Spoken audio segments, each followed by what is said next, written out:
مشاهدينا، وصلنا لفقرة حلوة يا بلدي، والنهاردة هنتعرف على اكتشاف مدينة أثرية جديدة بتل فرعون بمركز الحسنية بالشرقية، وده تم العثور على أطلال المدينة في ختام موسم الحفائر الحالي واللي قامت به بعثة الآثار البريطانية. عشان نعرف أكتر عن هذه المدينة واسمها تحديدا، سعدنا يكون معنا من خلال اتصال تليفوني مهندس فاروق شرف، استشاري وخبير ترميم آثار ومنشآت تاريخية.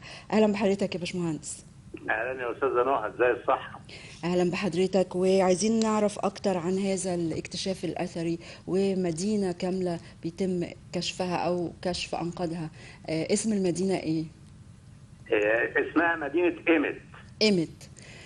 دي حضرتك اكتشاف جديد طبعا، بيضيف وبيضيء جانب هام من تاريخ مصر القديمه، واللي اعلنت عليه وزاره السياحه والاثار بالتعاون مع بعثه بريطانيه من جامعه مانشستر، عشان ديت لقت اطلال مدينه فرعونيه مفقوده وتم التسميه بايمت. دي كان عارفينها طبعا في الكتب، لكن ما كانتش لسه تم اكتشافها. نعم. ودي زي ما حضرتك قلتي تل الفرعون المعروف ايضا بنباشه او نبيشه، مركز الحسينيه في محافظه الشرقيه. نعم. وطبعا الاعلان بالظبط بتاعيد كان يوم السبت 21 يونيو، يعني لسه السنه دي يعني. وبعدين مدينه ايمت دي حضرتك مش مجرد تجمع سكني عادي، لا ده كانت مركز حضاري متكامل بيرجع تاريخه للقرن الرابع قبل الميلاد، يعني في اواخر العصر الفرعوني المتاخر وبدايات العصر البطلمي، يعني قديمه جدا. ولكن خليني اقول لحضرتك، عثر الاثريون على نوع مميز من المساكن بيعرف بالمساكن البرجيه. يعني ايه؟ يعني هي منازل مشيده بالطوب اللبن وبتمتد لعده طوابق، وكمان ده تخطيط معماري نادر في الدلتا وبيعكس اسلوب متطور للحياه الحضاريه في ذلك الوقت.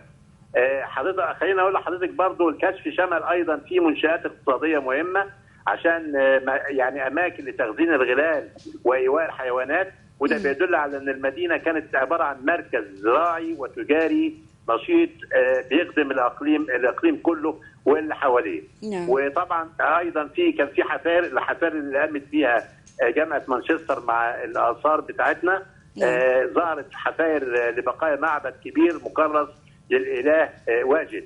الاله واجد ده حضرتك ده حامي مصر، ده عباره زي الكبرى اللي كانت بياخدها القدماء المصري القديم حمايه له يعني، وكان الفرعون كمان بتبقى حمايه للفرعون.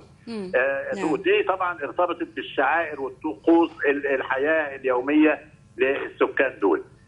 خليني اقول لحضرتك برضو كان في قطع مكتشفه تنوعت بين تماثيل صغيره من الفايانس والأوشبتي والحياه البرونزيه ولوح حجريه لله حورس، وطبعا الاله حورس كان محاط بتماسيح، وكل دي شواهد اثريه بتؤكد ثراء المدينه في روحانيا وتاريخيا وثقافيا.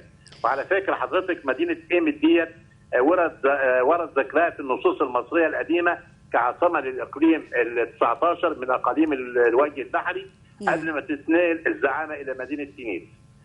طبعا عايز اقول لحضرتك برضو ما انساش ان في عالم شهير اسمه بتري، ده نقب في الموقع عام 1886، لكن الاكتشافات الحديثه اللي هي حصلت ديت اعادت الاهتمام بالمكان واظهرت تفاصيل جديده عن تخطيط عمارته.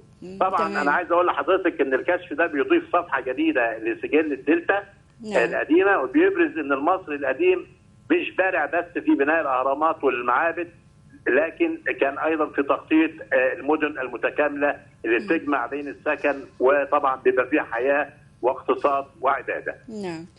يعني وكمان وجود ما يشبه الصوامع ده بيؤكد انه كان في زراعه قائمه في المنطقه، ممكن تكون كانت بتغذي مصر كلها او بتغذي الاقليم كله.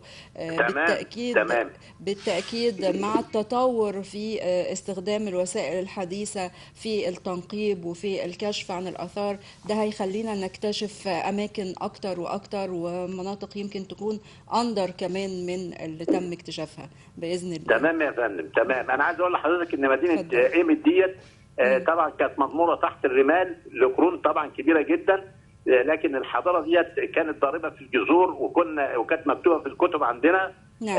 بتؤكد ان ارض مصر ما زالت تحمل في باطنها الكثير من الاسرار والكنوز اللي بتنتظر انها ترى النور يعني عندنا حياه تحت الارض اكتر من فوق الارض.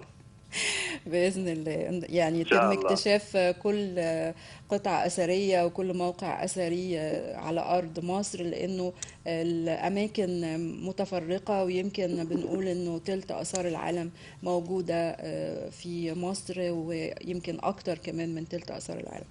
بشكر حضرتك جدا مهندس فاروق شرف، استشاري وخبير ترميم آثار ومنشآت تاريخية. شكرا لحضرتك. شكرا يا فندم. شكرا. مشاهدينا فاصل ونرجع مع حضراتكم نواصل فقرات.